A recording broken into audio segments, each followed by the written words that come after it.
Bom dia! Estamos de volta com as nossas reflexões matinais, a Corsa da Manhã. Nessa série de reflexões a respeito da vida cristã vitoriosa. E estamos aprendendo vários princípios, vários temas importantes a respeito de como nós podemos viver uma vida cristã vitoriosa. E o nosso tema de hoje é a nossa união com Cristo. É ela que torna a nossa vida cristã vitoriosa, porque o Cristo que venceu torna a nossa vida vitoriosa. Não é nós, mas é o Cristo que venceu e que venceu por nós. A palavra de Deus diz que em Cristo Jesus nós somos mais do que vencedores. Então, todos os relacionamentos de Deus com o cristão têm este objetivo, este planejamento, é este o plano de Deus para os seus filhos, levá-los a unir-se a Cristo. Essa é a resposta da oração do nosso Senhor Jesus Cristo, lá em João capítulo 17. Desafio você a ler o capítulo 17 de João, que fala exatamente sobre o propósito, o chamado de Deus para nós. Então, Jesus ora dessa forma, para que todos sejam um, Pai, como tu estás em mim e eu em ti, que eles também estejam em nós. João 17, 21. E diz mais, e eu neles e tu em mim, que eles sejam levados à plena unidade, para que o mundo saiba que tu me enviastes e os amastes como igualmente me amastes. João 17, 23.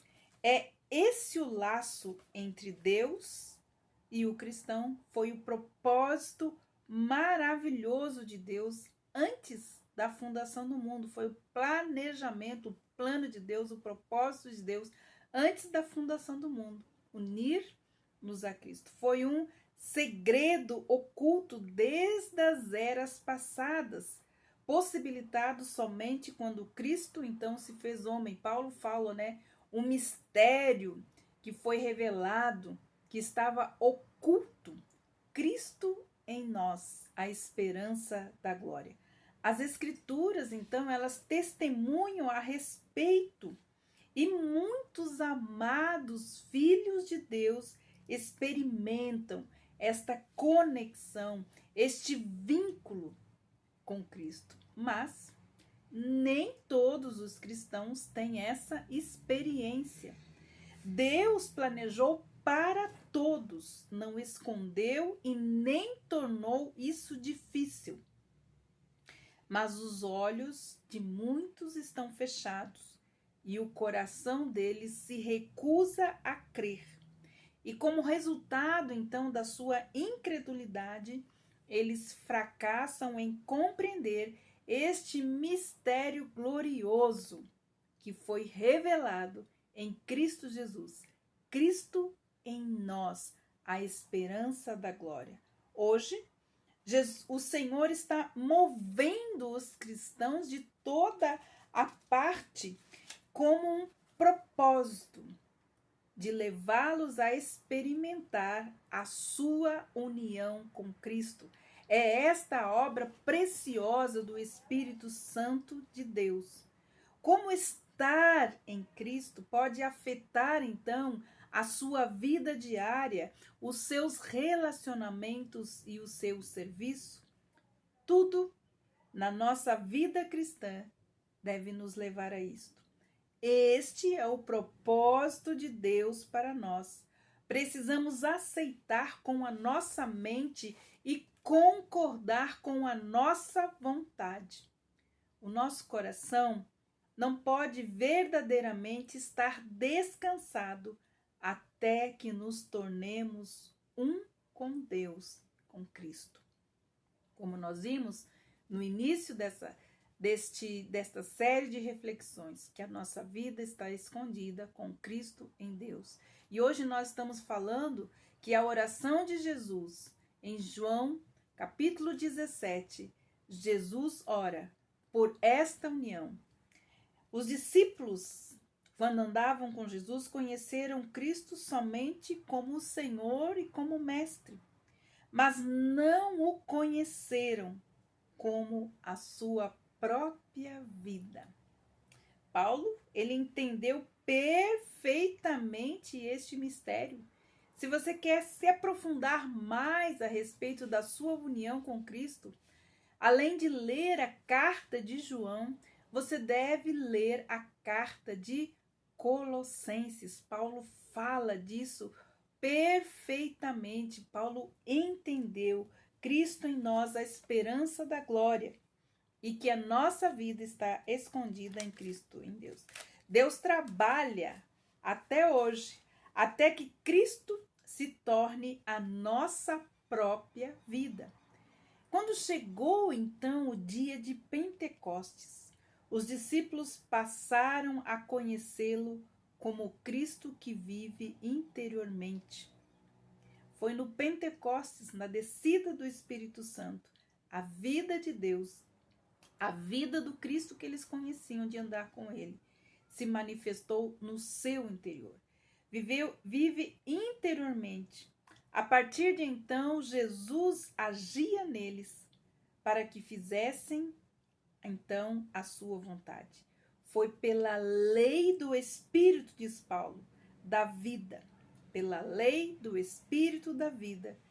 O Senhor estava então livrando-os de serem escravos da lei do pecado e da morte. Agora, a vida deles era controlada por uma única vontade, que era a vontade de Deus. Eles tinham um único interesse, que era o interesse do Senhor. Os discípulos foram ali feitos um com ele. Talvez não compreendamos o que significa esta união com Cristo, esta fusão com Cristo, da vida de Cristo que aconteceu. O que significa então esta união com Cristo? Alguns pensam que é alguma grande emoção ou um maravilhoso sentimento de identidade, de ser crente. Não podemos confiar nos sentimentos a respeito disso. A real evidência de uma união com Cristo é uma vida e natureza como a dele. E esta é a obra que o Espírito Santo de Deus está fazendo, conformando ou transformando, mudando a nossa vida para que nós nos tornemos a imagem e semelhante de Cristo. O importante não é o que sentimos, mas aquilo que nós somos em Cristo Jesus e aquilo que Ele é em nós. Deve haver, então, uma identidade com Cristo, de objetivo, de propósito, de pensamento e de ação. Ou seja, o objetivo dele é o meu objetivo. Os propósitos dele são os meus propósitos. Os pensamentos dele são os meus pensamentos, as suas ações também serão as minhas. Este é o senso comum e também o ensino das Escrituras. Estamos falando, então, de duas pessoas tornando-se uma só. Respondendo, então, à oração de Jesus. Não podemos ser um com Ele de nenhuma outra forma a não ser por meio da natureza dele e da vida dele sendo gerada em nós. A menos que sejamos como Cristo em nossos pensamentos e ações, não somos um com Ele. Isso é verdade, mesmo que tenhamos fortes sentimentos a respeito dele. Experimentar emoções fortes e sentimentos por Cristo e não se parecer com Ele não garante a nossa união com Ele. Certamente Cristo tinha em mente estas pessoas quando ele declarou lá em Mateus 7, 21. Nem todo aquele que me diz Senhor, Senhor, entrará no reino dos céus, mas apenas aquele que faz a vontade do meu Pai que estás no céu. Jesus estava dizendo: ninguém pode ser aceito como médico, a menos que seja um médico. As emoções não farão de ninguém um médico. A vida e a ação o farão. Ele deve ser não apenas achar que é. Quem está unido a Cristo está em natureza, em vida e em ações. Os cristãos estão agindo como Cristo na terra. Amanhã nós daremos continuidade à nossa reflexão a respeito da nossa união com Cristo. Deus abençoe você. Reflita a respeito disso. Que Deus te abençoe e até amanhã.